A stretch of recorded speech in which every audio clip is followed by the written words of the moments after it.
नमस्कार दोस्तों, मैं शाहिद पठान एक बार फिर से आपके सामने हूँ। आज सुबह सुबह ये वीडियो मैंने सिर्फ अचानक नहीं बनाई। पहले मन में आया था कि मैं शाम को ही ये वीडियो बनाऊं। और दरअसल कोई नई बात लेकर मैं आपके सामने नहीं आया हूँ। कभी कभी कुछ ऐसी चीज़ें देख लेता हूँ कि मन बड़ा व्यथित हो जाता है, कभी कभी मन बड़ा खुश हो जाता है, तो कुछ वीडियोज़ में बना लेता हूँ। बहुत ज़्यादा व्यूज़ या सब्सक्राइबर के चक्कर में नहीं रहता, जो मिल जाता है उसी में खुश रहता हूँ। तो खैर, मेन पॉइंट की बात करते हैं। इस समय तो आप देख ही रहे हैं, विधायक इरफान सोलंकी का मामला बहुत ज़्यादा सुर्खियों में है। लगातार उन पर कई मुकदमे लाद दिए गए। अब वो मुकदमे कितने सच हैं कितने गलत हैं वो तो एक जांच का विषय है, वो एक कानूनी प्रक्रिया है, उस पर टिप्पणी करना ठीक नहीं, लेकिन हकीकत क्या है ये सब जानते हैं। अब अगर बात सरकारी विभागों की करें तो मुझे लगता है कि सरकारी विभागों में जो करप्शन को लेकर बड़ी बड़ी बातें होती थी, वो आज भी मजाक बनकर रह चुकी हैं और पहले भी मजाक बनकर रहती थी।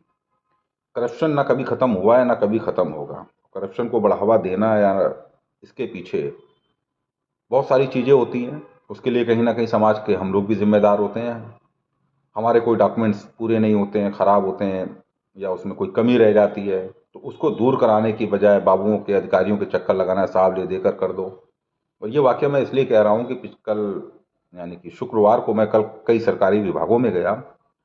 कुछ स्पेशल खबरें निकालनी थी इसलिए चला गया, और वहाँ कुछ बाबुओं से मेरी बातचीत हुई, कुछ अधिकारियों से बातचीत हुई।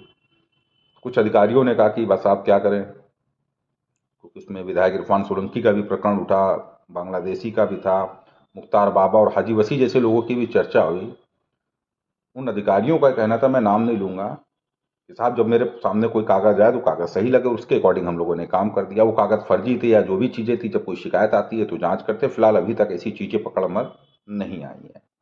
इस बीच कुछ निचले स्तर के अधिकारियों से बात हुई, बाबुओं से बात हुई। बड़ा दर्द था उनका। वो कहने लगे, बताइए वैसा हम लोग किसी से 1,000, 500, 1,500 ले लेते हैं तो बड़ा चर्चा हो जाता है कि बाबू बेईमान है, करप्टेड है, ऐसा करता है वैसा करता है, इमारत वालों से पैसा ले लिया, असलाह वालों से ले लिया, ये वो। क्योंकि कनपुरिया हूँ इसलिए सब इस लैंग्वेज में बोल रहा हूँ, ये वो को वो मत समझ लेना।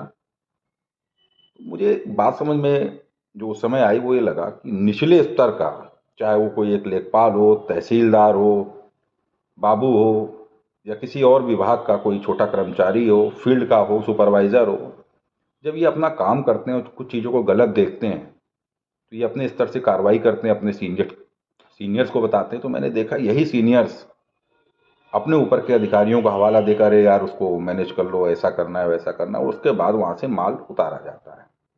निचले स्तर के लोगों के पास 1,000, 1,500, 2,000 आता है, लेकिन जो इसके ऊपर वाले हैं वो हजारों में और लाखों में डकार जाते हैं, और किसी को हवा भी नहीं लगती, और वो ईमानदार भी बने रहते हैं। तो यार ये नीति कोई अच्छी तो नहीं है। लेकिन एक बात समझ में आ गई कि हमेशा छोटी चिड़िया या छोटी मछली को दबाया जाता है और बड़ी मछलियां हमेशा निकल जाती। इसी कानपुर शहर में कई ऐसे बड़े प्रकरण हुए जिसमें करोड़ों की शत्रु संपत्ति बेच दी गई। अभी ताजा मामला है एक बिरयानी वाले का। कुछ एविडेंस मेरे सामने आए हैं। ग्वालटोली की जमीन थी, स्वरूप नगर की थी, करोड़ों की जमीन बेच दी गई फर्जीवाड़ा करके। ऐसा नहीं कि अधिकारियों को पता नहीं, अधिकारियों को सब पता है, मगर कोई कार्रवाई करना नहीं चाहता है। यही मुख्तार बाबा में हुआ, यही हाजी वसी में हुआ है। चीज़ें जब खुलती हैं तो कार्रवाई भी होती है। जैसे केडीए के एक अधिकारी ने बड़ी बड़ी बातें करी कि हाजी वसी की इमारतों को गिरा देंगे, अवैध है, और काफ़ी कुछ कहा। लेकिन हकीकत ये है कि उनको गिराना इतना आसान नहीं है, क्योंकि भ्रष्टाचार की नींव पर खड़ी ये इमारतें इन अधिकारियों की जेबों को भर चुकी थी, और जब इन्होंने जेबें भरी हैं तो इनका फंसना भी तय है। इसी तरीके से मुख्तार बाबा ने कई संपत्तियों को बेचा। उनकी कई संपत्तियों को लेकर जांच चल रही है। ये मैं नहीं कह रहा हूँ, ये अधिकारी कह रहे हैं, लगातार अखबारों में छपा है, और उन्होंने अपने डॉक्यूमेंट भी पेश किए। अब वो कितनी सही है कितनी गलत है ये जांच का विषय है, और उसको लेकर मुकदमे भी हुए। जब तक ये मुकदमों में उनको क्लीन चिट नहीं मिलती तब तक वो आरोपी कहलाएंगे। ये मैं सिर्फ एक उदाहरण दे रहा हूँ। इसके अलावा आसपास के जिलों की अगर बात कर लीजिए, बहुत से लेखपाल हो गए, तहसीलदार हो गए, और विभागों के जो बाबू हो गए, जो इस फील्ड में दौड़ते हैं, अगर ये कोई पैसा ले ले तो ये बहुत बड़े चोर बन जाते हैं, बेईमान बन जाते हैं। लेकिन इनके ऊपर बैठे हुए लोग माल पेल जाते हैं और किसी को पता नहीं चलता। और यही हमारे पत्रकारिता में भी हो रहा है। यूट्यूबर हो गए, पोर्टल हो गए, या अखबार वाले हो गए, छोटे छोटे जो भी कुछ करेंगे, अगर ये कभी पैसा ले लें, वो साला बेईमान है, कथित है, ठेले लगवाता है, तमंचा बिकवाता है, गांजा बिकवाता है, स्पा सेंटर चलवाता है, ये सब होता है। लेकिन जो बड़े बड़े साहब हैं जिन्होंने सारे कुकर्म कर डाले हैं, लग्जरी गाड़ियों से चल रहे हैं, मोटा पैसा कमा चुके हैं, वो आज भी ईमानदार बने हुए हैं। पत्रकारिता का ठेका उन्होंने ही ले रखा है। इसी टाइप से और भी बहुत सारे लोग हैं। अगले के अंक में कुछ चीज़ों का खुलासा करूंगा। तो ये फिलहाल मैंने एक छोटा सा टेलर दिया है कि चीज़ें जानकारी में हैं, और बहुत जल्द कई और मामलों का खुलासा मैं करूंगा। बस वेट करते रहिए। Thank you.